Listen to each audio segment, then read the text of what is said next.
안녕하세요. 불꽃 사다구입니다. 구독, 좋아요, 알람 설정까지 부탁드리겠습니다. 그럼 오늘의 사연 바로 시작하겠습니다. 서울에서 살고 있는 올해 환갑을 맞은 여성입니다. 남들은 자식 다 키워놓고 제2의 인생을 새롭게 출발하는 시기에 이곳에 신세 한탄을 늘어놓게 된 데는 참 어처구니 없는 사연이 있어요. 저는 아들이 결혼한 뒤에 며느리의 몸종이 되어서 숨소리 한번 크게 내지 못하고 지내는 기막힌 신세가 되고 말았습니다. 며느리가 시어머니에게 고양이 앞에 쥐처럼 잡혀서 살았다는 말은 많이 들어보셨을 겁니다. 하지만 저는 정반대로 기가 센 며느리에게 눌려서 눈칫밥을 먹는 신세가 되고 말았어요. 이제는 그 악독한 년의 얼굴을 보지 않게 되어서 마음은 아주 편안합니다. 하지만 며느리에게 속아서 꼼짝도 못하고 바보같이 살았던 지난 세월을 생각하면 저는 억울하고 원통해서 속에서 불같은 화가 치밀어 오릅니다. 며느리가 숨겨오던 역겹고 더러운 비밀을 알게 되었을 때 제 마음속에서는 폭발하는 화산처럼 불덩어리가 솟구쳐 올라왔지만 이제는 마음의 안정을 찾아서 제가 불려우 같은 며느리로 인해서 당해온 고통과 서러움을 여러분들에게 들려드리고자 글을 올리게 되었습니다. 저는 어릴 때부터 책을 읽는 걸 좋아했던 문학소녀였어요.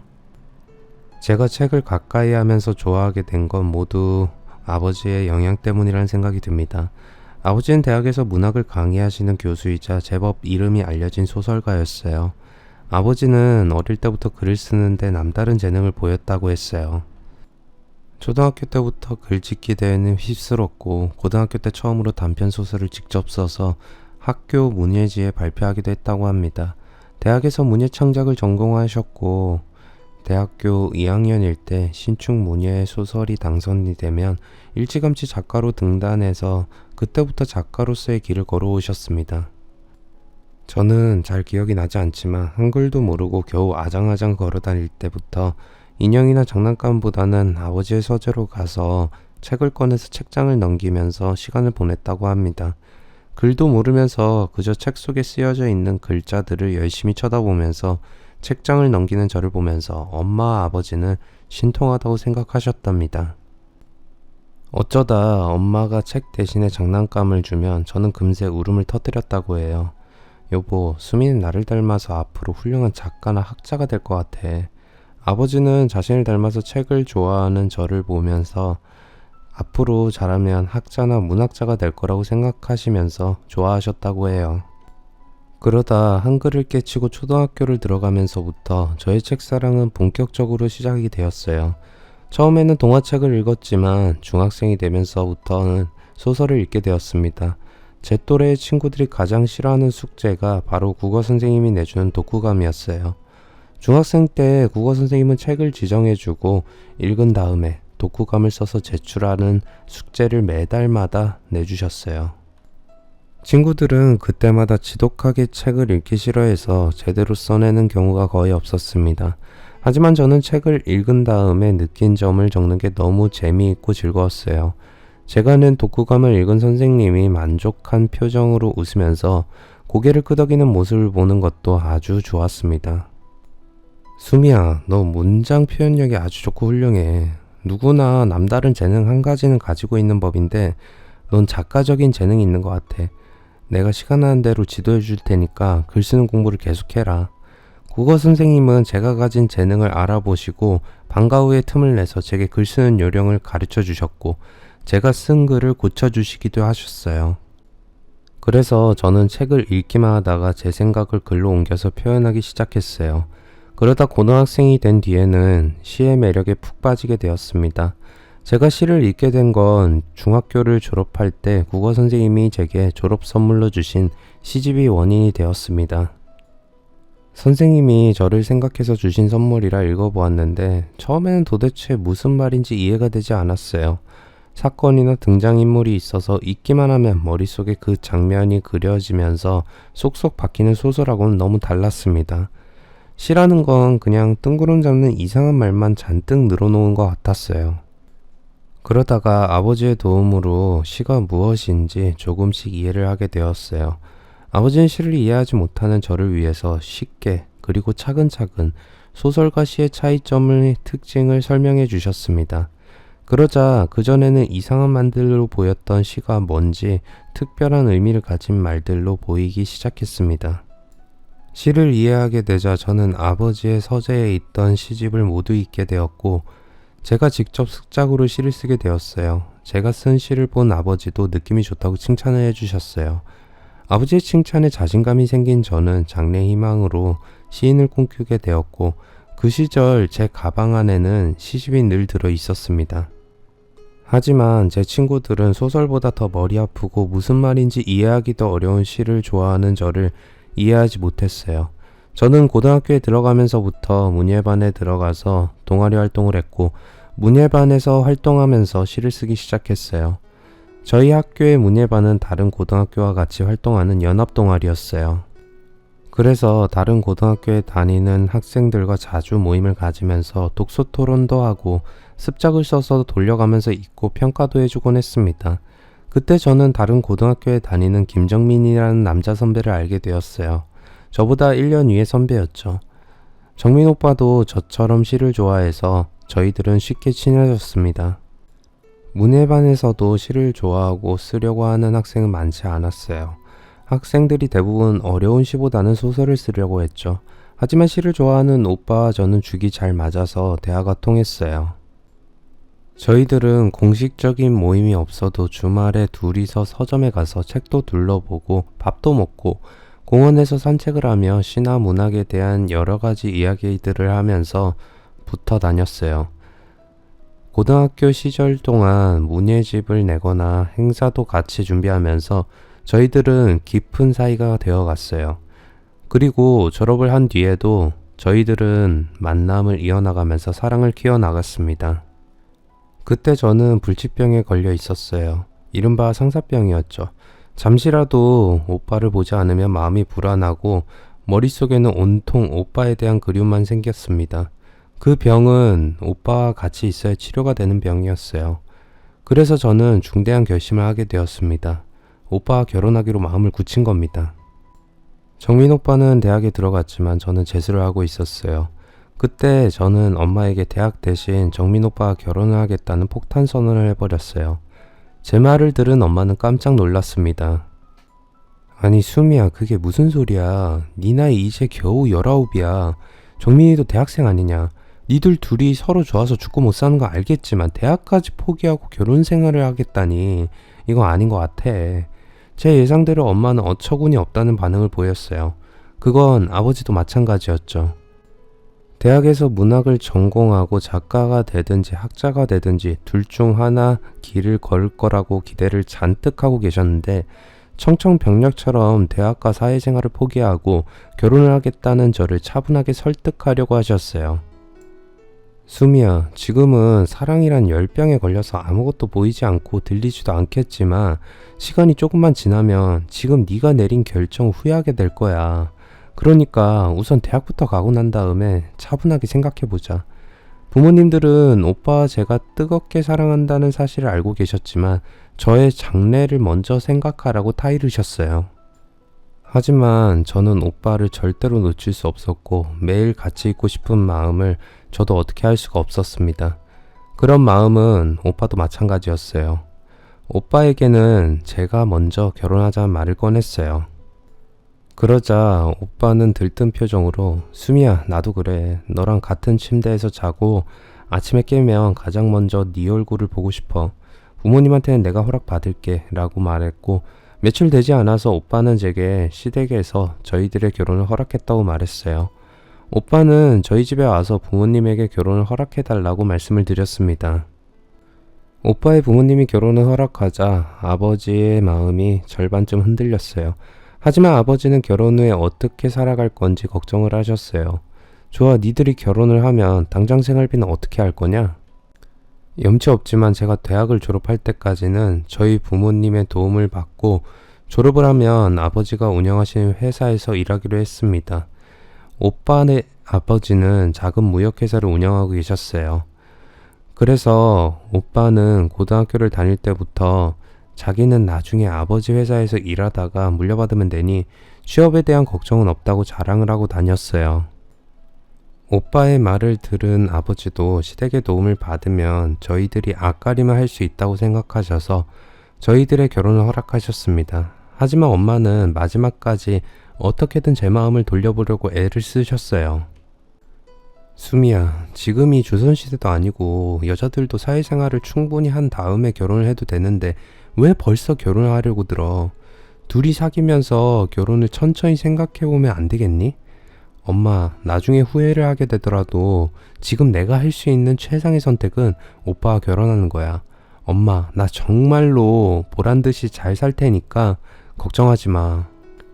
저는 남편과 하루라도 빨리 결혼을 해서 같이 살고 싶은 생각밖에 없었어요. 지금 생각해보면 제가 왜 그런 멍청한 생각을 했는지 웃음밖에 나오지 않았지만 그때는 오빠가 너무 좋아하고 사랑하고 있었습니다. 그래서 제 머릿속에는 하루라도 빨리 오빠와 같이 살고 싶다는 생각밖에 없었어요. 그래서 고등학교 시절에 동아리 활동을 하다가 만난 남편과 사랑의 눈이 멀어 꽃다운 20살의 나이에 결혼을 하게 되었던 거죠. 결혼식을 마친 다음에 아버지는 쓸쓸하게 웃으시면서 너는 나보다 뛰어난 작가가 될 거라고 기대했는데 그냥 한 남자의 아내로 살아갈 걸 생각하니 안타깝구나 라고 섭섭한 마음을 털어놓으셨어요. 저의 문학적인 재능을 알아보고 저를 작가로 키우려고 애를 쓰셨던 아버지에게는 미안한 마음이 들었지만 저는 그걸 만회하기 위해서라도 행복하게 잘 살겠다고 다짐했어요. 결혼 후에 저희들은 시댁에서 생활비를 지원받았습니다. 시아버지는 니들 생활비를 그냥 지원해주는 게 아니야. 앞으로 내 회사는 정민이가 물려받아서 더 크게 키워야 하니까 내가 미리 투자를 하는 거야. 시아버지는 이렇게 말하시면서 남편에게 이제는 작가가 되는 걸 포기하라고 은근히 압력을 넣으셨어요. 문예방 활동을 할 때도 남편은 아버지 때문에 고민을 많이 했었어요. 시아버지는 남편이 문학이나 시에 관심을 가지는 걸 아주 싫어하셨다고 합니다. 남편이 자신의 사업을 물려받아서 사업가가 되기를 원하셨던 거예요. 남편이 고등학교를 졸업할 때가 되자 시아버지는 남편에게 대학에서 경영학을 전공하라고 말했고 남편은 회사를 물려받는 것보다 문학을 전공하고 작가가 되겠다고 맞섰답니다. 뭐? 작가가 되겠다고? 책을 보는 게 기특해서 그냥 내버려뒀더니 아주 굶어 죽으려고 작정을 했구나. 사내놈이 어디 할 짓이 없어서 쓸데없이 글이나 쓰면서 허송세월을 보내겠다는 거냐? 글이나 끄적거린다고 밥이 생겨 돈이 생겨. 그딴 짓 당장 그만둬. 시아버지는 남편이 작가가 되고 싶다고 하자 불같이 화를 내면서 단칼에 잘라버렸다고 합니다. 그것 때문에 남편은 몇 달 동안 시아버지와 말다툼을 벌이기도 했고 마찰을 빚었다고 해요.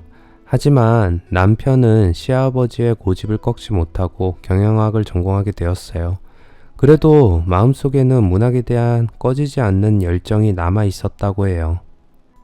그런데 제가 결혼하자고 말했고 남편도 시아버지에게 결혼 승낙을 받아내기 위해서 문학에 대한 열정을 버렸다고 했어요. 남편은 시아버지에게 결혼만 허락해주면 앞으로 시아버지가 시키는 대로 회사 일을 열심히 배우겠다고 약속을 했다고 합니다. 남편은 저와 결혼하기 위해서 문학도의 꿈을 접었던 거죠. 남편은 약속한 대로 졸업을 하고 시아버지의 회사에 들어가서 사업을 열심히 배웠습니다. 저는 2년 뒤에 아들을 낳았고 한동안은 정신없이 아들을 키우는데 몰두할 수밖에 없었어요. 그러다 아들이 초등학교에 들어가게 되자 문득 제가 살아온 날들을 돌아보게 되었어요. 남편과 결혼을 한 지 벌써 10년이 지났습니다. 하지만 이제 30의 나이였던 저는 지금이라도 글을 쓰는 걸 다시 시작하자는 생각을 하게 되었어요. 그래서 문화센터나 주부를 위한 문화 강좌를 찾아다니면서 문학이나 글쓰기에 대한 문화교실을 신청해서 수강하면서 제 마음속에서 꺼져 있던 문학에 대한 열정을 다시 살려냈습니다. 하지만 어디까지나 취미생활로 하는 것이었고 전업 작가가 되겠다는 꿈을 버린 지는 오래 전이었어요. 저는 아들을 유심히 살폈습니다. 혹시라도 제 아들이 저와 남편을 닮아서 문학의 소질을 보이지는 않을까 하는 기대를 가졌던 겁니다. 제가 못다 이룬 꿈을 아들을 통해서 실현하려는 대리만족 욕구가 발동됐던 거예요. 그런데 아들의 재능은 다른 곳에서 발견이 되었어요. 아들은 수학과 계산에 천재적인 재능을 보였던 겁니다. 숫자만 보면 울렁증이 생기는 저와 남편과는 정반대였어요. 초등학교 때부터 머리가 좋고 똑똑했던 아들은 학교 선생님의 권유로 영재 테스트를 받게 되었고 수학 영재라는 검사 결과를 받았습니다. 하지만 언어나 상상력에서는 영재성이 없어서 영재들만을 위한 특수학교에 진학을 하진 못했습니다. 아들이 중학교를 졸업할 무렵에 시아버지가 세상을 떠나셨어요. 시아버지는 건강검진을 받으면서 위에서 종양이 발견되었는데 검사 결과 악성 종양, 즉 암이라고 했습니다. 시아버지는 수술과 항암을 시작하게 되자 남편에게 회사를 전부 넘겨주었어요. 그리고 3년 동안 투병 생활을 하셨는데 암은 계속 재발했고 재발할 때마다 암은 빠르게 시아버지의 온몸으로 전이 되면서 퍼져나갔고 시아버지는 사력을 다해서 안과 싸웠지만 끝내 이겨내지 못하고 세상을 떠나고 마셨어요.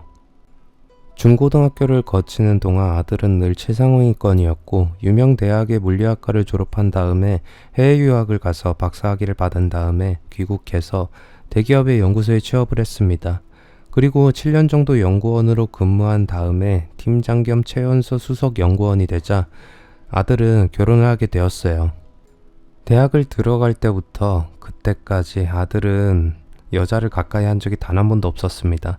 아들의 애인은 언제나 자기가 연구하는 자료들과 두꺼운 전문 서적들과 난해한 연구 논문들이었어요.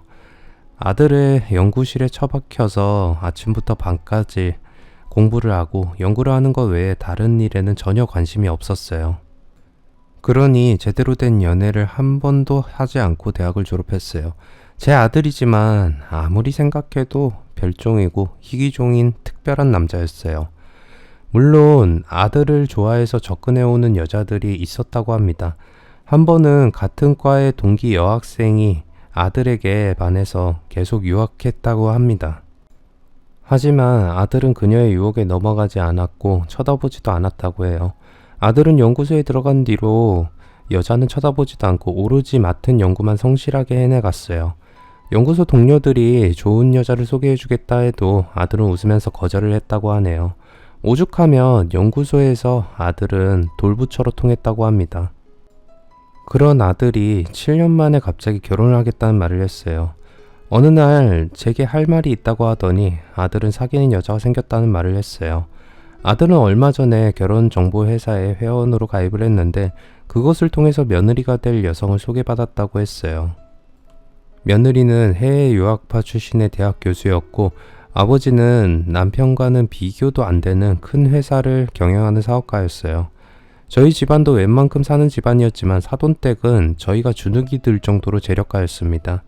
나중에 아들에게 듣기로는 사돈어른이 사업가로 자리를 잡고 가부가 된 데는 숨겨진 특별한 사연이 있다고 했어요. 사돈의 집안이 처음부터 가부였던 거 아니라고 했어요. 그저 평범한 집안이었는데 사돈어른은 어디에 투자를 하면 돈을 벌 수 있는지 잘 알고 있었답니다. 그는 처음에 주식 투자를 시작으로 펀드나 해외 주식에 투자를 하면서 돈을 조금씩 불려나갔다고 합니다. 그러다가 경매에도 손을 대서 집이나 아파트를 싸게 낙찰받아서 비싸게 팔아서 재미를 보다가 우연히 부도가 난 공장을 인수하게 되었다고 해요. 그는 이미 망해버린 공장을 불과 3년 만에 정상적인 회사로 다시 일으켰고 회사가 제대로 돌아가자 투자자들이 몰려들었다고 합니다. 그러면 공장을 파는 것이 당연한 순서였지만 그는 이 공장에서 생산하는 제품이 몇 년 뒤에는 시장에서 크게 인기를 끌 것이라고 생각해서 팔지 않고 자신이 직접 운영하면서 시설에 더 많은 투자를 해서 크게 키워놨다고 합니다. 그의 예감은 그대로 들어맞아서 5년 뒤에 작은 공장은 엄청나게 큰 기업으로 성장해서 사돈은 가부가 될 수 있었던 거죠.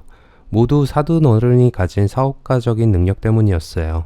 하지만 아들이 돈 많은 집안의 사이가 된다는 사실에 남편과 저는 앞으로 닥쳐올 먹구름은 보지 못하고 마냥 좋아했습니다.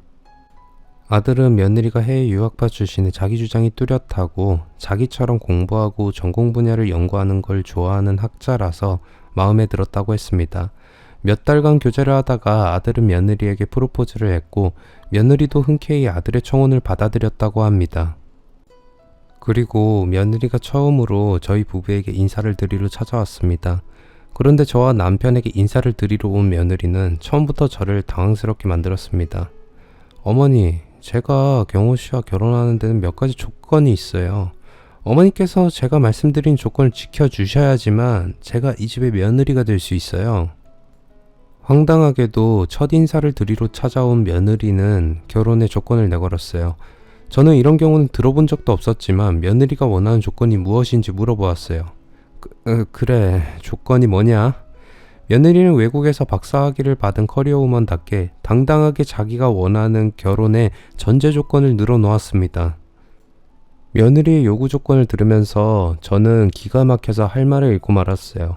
며느리는 자기가 메모를 해온 것까지 꺼내보면서 마치 대학 강단에서 학생들을 가르치듯이 적당한 예를 들어가면서 무려 1시간 동안이나 자기가 생각하는 이상적인 결혼이란 무엇인가로 시작해서 결혼을 한 뒤에 남자와 여자의 책임과 시댁과의 관계는 어떻게 해야 되는가 등등 결혼에 대한 연구 논문을 발표하듯이 열변을 토했습니다.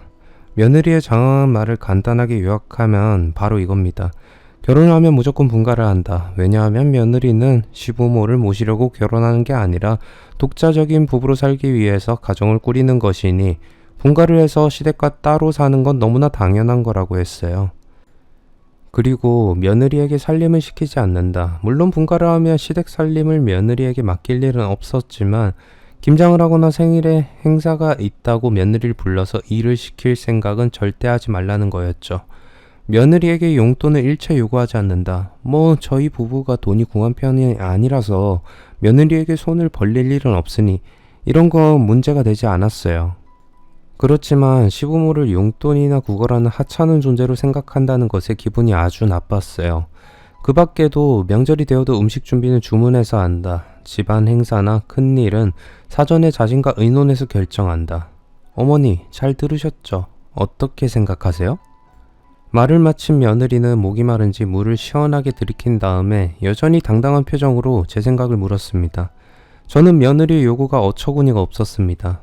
네 생각은 알겠지만 시댁에 인사를 드리러 와서 느닷없이 조건부터 내거니 뭐라고 말해야 될지 모르겠구나. 오늘은 일단 제 생각을 두서없이 말씀드린 거예요. 어머니도 생각해보시고 저한테 원하는 게 있으면 부담없이 말씀하세요. 그래, 알았다. 며느리가 돌아간 다음에 저는 아들에게 며느리의 당돌한 태도가 마음에 들지 않는다고 했어요. 그런데 아들은 전혀 다른 반응을 보였습니다. 요즘 신세대들은 남자나 여자나 누구 앞에서도 이렇게 당당하게 자기 생각을 밝힌다고 하는 겁니다. 그리고 그게 요즘의 추세가 맞다고 했어요. 엄마, 요즘은 시어머니가 며느리 눈치를 보면서 사는 시대야. 안 그러면 꼰대라고 손가락질 받아. 가만히 생각해보니 아들의 말이 맞다는 생각이 들었습니다. 사회 경험도 없이 결혼해서 아들 하나만 정성 들여 키우는 사이에 어느덧 강산이 3번이 넘게 바뀌었는데 저는 세상이 얼마나 달라졌는지 알지 못하고 우물한 개구리처럼 구시대적인 생각에 사로잡혀 있었던 겁니다. 그래서 며느리가 당돌하고 건방진 것이 아니라 제가 낮고 구닥다리라는 생각을 하게 되었어요. 그리고 어찌 보면 똑부러지게 자기 주장을 하는 며느리는 무슨 일을 해도 성공할 거란 느낌이 들었어요. 얼마 후에 다시 만난 며느리에게 저는 그녀가 원하는 모든 걸 들어주겠다고 말했고 며느리는 활짝 웃으면서 그러실 거라 생각했어요. 정말 어머님 최고예요 라고 하면서 엄지손가락을 치켜 세웠습니다. 결혼을 준비하면서 저는 며느리가 아주 계산적이어서 인정머리 없게 느껴질 때도 있었지만 나름대로 합리적인 여성이란 생각이 들었어요. 결혼식 비용이나 혼수, 예물 같은 것을 준비할 때는 며느리는 시댁이나 친정 어느 한쪽에 부담이 치우치지 않도록 신경을 썼어요. 신혼집을 마련할 때도 남편이 아파트를 하나 마련해 주려고 했지만 며느리는 집 마련을 시댁에 의존하고 싶지 않다고 하면서 절반씩 부담해서 조금 더 큰 평수의 아파트를 마련하자고 제안하기도 했어요. 저와 남편에게는 반가운 일이었죠. 며느리는 결혼 준비에 대한 모든 걸 저와 상의를 해서 결정을 했습니다. 며느리와 자주 만나서 대화를 하면서 저는 며느리가 내건 결혼 조건이 결코 당돌한 것이 아니라고 생각하게 되었어요. 며느리가 먼저 모든 걸 제게 말하고 의논하니 앞으로는 저도 며느리와 모든 걸 의논해서 결정하는 게 당연하다는 생각을 하게 되었던 거죠. 결혼 준비를 하는 2달 동안 며느리를 만나면서 저는 그녀가 왜 심리학을 전공하게 되었고 대학 교수가 되었는지 듣게 되었어요. 며느리는 심리학에 관심이 가지게 된 건 중학생일 때 다큐멘터리 프로그램을 통해서 소개된 최면수를 본 뒤부터라고 했어요. 사람의 마음을 읽어내는 묘한 힘을 가진 심리학을 공부해 보겠다는 마음을 먹었고, 대학에서 본격적으로 심리학을 공부하면서 점점 빠져들어서 대학에 남아서 학생들을 가르칠 생각까지 하게 되었다고 했습니다. 아들과 며느리는 결혼을 하고 넓은 아파트를 사서 분가를 했어요. 그리고 1년 동안은 아무 일 없이 지나갔습니다. 그런데 어느 날 저는 며느리의 호출을 받게 되었어요. 며느리는 당분간 자기 집 살림을 제게 맡아달라고 하는 겁니다. 지금까지 집안일을 하던 가사도우미가 예고도 없이 갑자기 그만두었다고 했어요. 어머니도 아시겠지만 제가 학생들을 가르치다 보니 집안일에 신경을 쓸 시간이 전혀 없어요. 다른 도우미를 알아보는 중인데 사람을 구하려면 시간이 좀 걸릴 것 같아요. 그래서 어머님이 조금만 도와주셨으면 해서요. 그렇구나. 그냥 직장생활을 하는 것도 아니고 학생들을 가르치려면 준비해야 할 것도 많고 공부도 해야 되니 시간이 없을 거야. 내가 도와줄 테니까 넌 걱정 말고 강의 준비만 열심히 하거라. 어머니 정말 감사해요. 저는 며느리를 위한 일이기에 흔쾌히 승낙을 했습니다. 며느리가 새로운 가사도우미를 구할 거라고 하니 전 길어야 보름 정도만 며느리를 대신해서 집안일을 해주면 될 거라고 생각했던 거죠. 그런데 한 달이 지나도록 며느리는 다른 사람을 구하지 않았어요. 얘야, 사람은 아직 못 구한 거니? 네, 제가 생각하는 조건에 맞는 사람을 구하기가 쉽지가 않네요. 그래, 너만 괜찮으면 내가 한번 알아볼까? 아니요, 그러지 말고 그냥 어머님이 계속 저희 집 일을 도와주시면 어때요? 도우미를 쓰는 대신 어머님한테 수고비를 드리면 서로 좋잖아요. 뭐 그렇기는 한데 제가 사람을 고르는 조건이 좀 까다롭거든요. 그리고 곧 중요한 논문 써야 해서 연구실에서 밤을 새는 날이 많을 것 같아요. 그러니 아무도 없는 집에 낯선 사람을 들이는 게 왠지 꺼려지거든요. 전임 강사인 며느리가 조교수로 승진을 해서 임용되기 위해서는 몇 달간 연구하고 공부해서 논문을 써야 한다고 했어요. 그리고 연구실에서 밤을 새는 날이 많아져서 생판 남보다는 제가 계속 가사 일을 해주면 좋겠다는 거죠. 제가 생각해도 아무도 없는 집을 남에게 맡길 수는 없는 노릇이라서 며느리의 말대로 하기로 했어요. 며느리는 수고비를 넉넉하게 주겠다고 했지만 제가 거절했어요. 수고비는 무슨, 그만두거라. 시애미가 바쁜 며느리 도와주면서 수고비를 받아서 되겠니? 제 형편이 며느리에게 돈을 받아야 할 정도로 공색하진 않아서 저는 이왕 나선 김에 계속 자원봉사를 해주기로 했습니다. 그 대신 며느리가 논문을 끝내고 나면 도우미를 구하겠다는 약속을 받았습니다. 그런데 시간이 지나면서 며느리는 제게 점점 더 많은 걸 요구를 했어요. 청소가 제대로 되어 있지 않다느니, 쓰레기 분리수거를 제대로 하지 않았다느니 하면서 제게 잔소리를 늘어놓기 시작했어요. 어머니, 제가 요즘 논문 심사 때문에 신경이 완전 곤두서 있어서 엄청 예민한 거 아시죠? 그러니까 웬만하면 제가 스트레스 받지 않게 해주세요.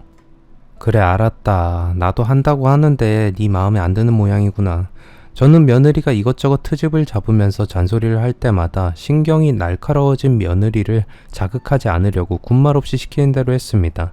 그렇지만 며느리 잔소리를 들어가면서 집안일을 하는 제 입장에서는 속이 많이 상했습니다. 게다가 며느리는 한 번씩 주말이 되면 다른 교수들을 집으로 데리고 와서 홈파티를 하기도 했어요. 모두 며느리처럼 외국에서 박사학위를 받은 해외 유학파들이라고 했어요. 며느리는 출장 뷔페 같은 외식 업체를 불러도 되는데 굳이 제게 음식이나 다른 준비를 모두 시켰어요. 그러면 저는 며느리가 적어주는 메뉴에 따라서 음식을 만들고 파티가 끝나고 나면 설거지며 뒤처리까지 모두 혼자서 해야 했습니다. 그때도 며느리는 제가 만든 음식이나 준비가 마음에 들지 않으면 다른 교수들이 있는데도 인상을 쓰면서 잔소리를 늘어놓았고 심할 때는 소리도 질러댔어요. 저는 말할 수 없이 기분이 상하고 화가 났지만 손님들 앞에서 차마 며느리와 말싸움을 할 수는 없어서 억장이 무너지는 심정이었지만 억지로 웃으면서 고분고분 따랐어요. 그래도 대학 교수인 며느리를 위한 일이라서 모든 걸 감당했던 겁니다. 2달 뒤에 며느리는 논문이 통과되었고 재임용에서 조교수로 승진이 되었고 무난하게 재임용이 되어 임기를 보장받게 되었습니다. 그제서야 저는 며느리의 집에서 풀려날 수 있었어요. 그런데 더 큰 문제는 3년이 넘도록 며느리는 학교 일이 바쁘다는 핑계를 대면서 아이를 가지려고 하지 않았어요. 아들도 여러 번 이야기를 했지만 며느리가 듣지를 않으니 어쩔 수 없다고 하는 겁니다. 저는 30 중반이 들어선 며느리가 임신을 피하는 걸 더 이상 두고 볼 순 없었습니다. 너는 도대체 애는 언제 가질 생각이냐? 제가 묻자 며느리는 어이없는 말을 했어요. 임신 후에 출산 준비와 산후조리는 물론이고 애를 제가 키워준다고 각서를 쓰고 약속하면 애를 가지겠다는 겁니다.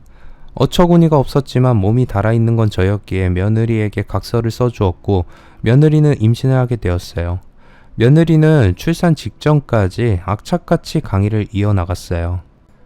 그런 의지 하나만은 정말 대단한 여자였습니다. 며느리는 딸을 출산했고 저는 약속대로 손녀를 도맡아서 봐주게 되었고 서서히 며느리의 몸종이 되어갔어요. 그리고 며느리와 갈등도 더 깊어지게 되었죠. 그런데 남편의 사업에 약간의 문제가 생기게 되었어요. 제품을 생산하는데 가장 중요한 원자재를 수입해오던 통로가 막혀버린 겁니다. 남편은 급한 대로 다른 나라에서 원료를 수입해왔지만 가격이 너무 비싸서 도저히 시장에서 경쟁력이 생기지 않는다는 거예요. 남편의 회사와 거래를 하던 회사들은 하나씩 거래 중단을 선언하고 돌아섰고 회사의 사정은 날이 갈수록 기울어져 갔어요. 그러자 남편의 회사에 투자를 했던 사람들은 회의를 해서 남편에게 회사 경영에서 손을 떼라고 압박을 가했다고 합니다. 모두 남편이 무능해서 회사의 형편이 어려워지고 있으니 물러나고 자기들이 전문 경영인을 영입해와서 회사 경영을 맡기겠다고 압박을 한 겁니다. 남편은 억울해서 자기는 나름대로 최선을 다해왔고 조금만 더 시간을 주면 회사를 정상화시킬 자신이 있다고 했지만 투자자들과 회사 지분을 가지고 있던 사람들은 남편에게 계속 물러나라는 요구를 했어요. 결국 남편은 회사에 전문 경영인을 영입해서 운영을 맡기고 경영에서 물러나게 되었습니다. 한가해진 남편과 저는 같이 시간을 많이 보내게 되었어요. 남편은 애써 태어난 척 했지만 아쉬움이 많이 남을 거라는 걸 알 수 있었죠. 그리고 아들이 미국으로 1년간 파견 근무를 가게 되었습니다. 이제 막 돌을 넘기고 걸음마를 배우는 딸이 눈에 밟혀서 아들은 어떻게든 파견 근무를 피해보려고 했지만 회사라는 조직에서 결정한 것이니 따를 수밖에 없었어요. 저도 1년간이나 아들을 보지 못한다고 생각하니 마음이 무척 허전했어요. 하지만 파견을 마치고 돌아오면 아들은 더 나은 조건과 승진이 보장된다고 하니 아들에게는 좋은 기회였죠. 아들이 출국한 뒤에도 며느리는 여전히 바빴고 저와 남편이 손녀를 챙기면서 돌봐주었습니다. 저희들은 아예 손녀를 저희 집에 데리고 와서 돌봐주었고 거의 매일 손녀를 데리고 공원이나 교회로 나들이를 다녔어요. 그런데 남편이 이상한 행동을 하기 시작했습니다. 혼자서 외출을 하는 일이 많아진 겁니다. 회사에서 물러난 뒤로 어디를 가든지 저와 같이 붙어 다녔는데 얼마 전부터 혼자서 외출을 하기 시작했어요. 더 이상한 건 제가 어디를 가냐고 물어도 남편은 정확하게 말하지 않고 얼버무리면서 그냥 다녀올 때가 있어서 라고만 했어요. 그리고 누군가 비밀스러운 통화를 하기도 했어요. 저는 얼마 동안은 그냥 지켜보았지만 아무래도 남편이 의심스럽다는 생각이 들었어요. 혹시 남편에게 다른 여자가 생긴 건 아닐까라는 의심이 들었던 겁니다. 저는 며칠을 고민하다가 외출을 마치고 돌아온 남편에게 사실대로 말하라고 추궁했어요. 당신 요즘 뭐하고 다녀? 나한테 숨기는 거 있지? 사실대로 솔직하게 전부 털어놔. 당신 지금 나를 의심하는 거야? 매일같이 혼자서 어디를 가는 거야? 그건 말이야. 당신 몰라도 돼. 남편은 끝까지 저를 속이려고 들었어요. 저는 발끈해서 목소리를 높였어요. 왜 사실대로 말을 못해? 다른 여자랑 바람이 난 거 맞지? 당신 정말 무슨 말도 안 되는 소리 하는 거야. 좋아, 내가 다 말해줄게. 제가 화를 내면서 소리를 지르자 남편은 모든 걸 털어놓았습니다. 그동안 남편은 며느리가 교수로 있는 대학의 심리치료 과정을 수강했다고 했습니다. 사업에서 물러난 뒤로 제게 말은 하지 않았지만 정신적으로 공황 상태가 와서 저 몰래 정신과에 가서 상담을 받았는데 공황장애 초기에 우울증까지 있다라는 진단을 받았다고 했어요. 그래서 정신과에 다니면서 치료를 받았는데 제가 걱정을 할 것 같아서 차마 말을 하지 못했다고 합니다. 그러다 며느리가 남편이 정신과 치료를 받는다는 걸 알게 되자 자기가 진행하는 심리치료 과정을 들어보라고 권했다고 해요. 남편은 별반 기대 없이 며느리가 진행하는 프로그램에 참가했는데 마음이 편안해지고 위안이 생기면서 답답하고 탈출구가 보이지 않아서 우라가 치밀었던 마음이 가라앉았다고 했어요. 그래서 지금은 며느리가 진행하는 다른 심리치료 과정에 참가하면서 며느리와 자주 만나고 있다고 했습니다. 저는 괜히 남편을 오해했던 게 미안해졌어요. 그리고 마음의 상처를 안고 있는 남편의 고통을 아내가 되어서 전혀 몰랐던 사실이 부끄러워졌어요. 저는 남편이 혼자서 외출을 해도 신경을 쓰지 않게 되었습니다. 남편은 며느리 덕분에 마음의 안정을 찾았어요. 며느리는 저한테 함부로 대했지만 남편에게만은 애교를 부리면서 입안에 혀처럼 굴었어요. 애까지 제게 맡기고 아나무인처럼 구는 며느리가 마음에 들진 않았지만 남편에게 잘하니 눈 감아주기로 했어요. 그런데 저는 며느리와 남편이 제게 숨기고 있는 엄청난 비밀이 있다는 걸 우연히 알게 되었습니다. 알고 보니 며느리가 남편에게 아양을 떨면서 자기 편으로 굶어 사온 이유가 따로 있더라고요. 남편과 며느리 사이에는 제가 몰랐던 더러운 거래가 있었던 거죠. 제가 그걸 알게 된 건 남편과 며느리가 주고받은 문자 때문이었습니다. 저는 남편에게 다른 휴대폰이 하나 더 있다는 걸 알게 되었어요. 은퇴를 하고 다른 일도 하지 않고 지내는 사람이 왜 제가 모르는 휴대폰을 하나 더 만들었을까 이상하다는 생각이 들었고 호기심이 생겼습니다. 그래서 남편 몰래 휴대폰을 살펴보고 저는 기절할 정도로 충격적인 사실을 알게 되었어요. 남편의 비밀 휴대폰에는 며느리와 주고받은 문자들이 있었어요. 남편은 새로운 인생을 살게 해준 며느리에게 고맙다는 문자를 보냈습니다. 이 덕분에 이제야 사는 게 재밌다는 걸 알게 되었구나. 정말 고맙다. 네, 아버님. 인생은 즐기면서 사는 거라고요. 그러니까 아버님도 비밀은 확실하게 지키셔야 돼요. 그럼 당연한 거 아니냐? 너도 네 시애미가 눈치채지 못하도록 각별히 조심해라. 둘의 문자를 보면서 저는 의아한 생각이 들었고 지난 문자와 톡도 모두 살펴보았습니다. 그리고 며느리가 남편에게 무슨 짓을 했는지 알고 저는 충격과 분노를 느끼면서 손이 부들부들 떨렸어요. 며느리는 기가 막히게도 남편에게 내연녀를 소개해 주었던 겁니다. 내연녀는 파티를 할 때 저희 집에도 왔었던 며느리의 동료 여자 교수였어요. 그녀는 남편과 이혼하고 혼자 살고 있었는데 며느리가 나서서 남편과 연결시켜 준 겁니다. 그리고 한 가지 더 어처구니 없는 사실은 며느리에게도 내연남이 있다는 겁니다. 그리고 정신적으로 불안정한 상태였던 남편에게 내연녀를 소개해줘서 입막음을 했던 겁니다. 어떻게 이럴 수가 있는지 제 눈으로 확인하고도 도저히 믿을 수가 없었습니다. 저는 남편에게 이것이 사실인지 따지기 전에 다시 확인을 해야 되겠다고 생각했습니다. 저는 먼저 며느리가 근무하는 대학에 전화를 해서 심리치료 과정이란 강의가 있는지 물어봤어요. 그러자 교직원은 그 강의는 정은주 교수님이 진행해 오신 건 맞아요. 그런데 작년부터 폐강되었어요. 라고 대답했습니다. 남편은 이미 없어진 강의를 지금까지 들으면서 며느리와 만나고 있다고 거짓말을 했던 겁니다. 저는 남편에게 단단히 따져 물었습니다. 그러자 남편은 꼼짝도 못하고 사실을 모두 털어놓았어요. 남편이 정신과 치료를 받았던 건 사실이라고 했어요. 그런데 그 정신과 의사가 며느리와 대학 동기라고 했습니다. 그래서 며느리가 남편의 상태를 알게 되었고 몇 번 심리 상담을 했던 건 사실이라고 했어요. 그런데 몇 번 상담을 한 다음에 며느리는 남편에게 충격적인 제안을 했다고 합니다. 제가 보니까 아버님은 지금 뭔가 새로운 활력소가 필요해요. 사는 게 재미없고 세상에서 버림받았다는 느낌이 드시죠? 그래, 맞아. 나는 이 세상에서 버려진 쓸모없는 존재라는 생각만 자꾸 드는구나. 그러니까 새로운 돌파구를 만들어야 되죠. 제가 좀 도와드릴까요? 네가 도와준다면 나는 고맙지.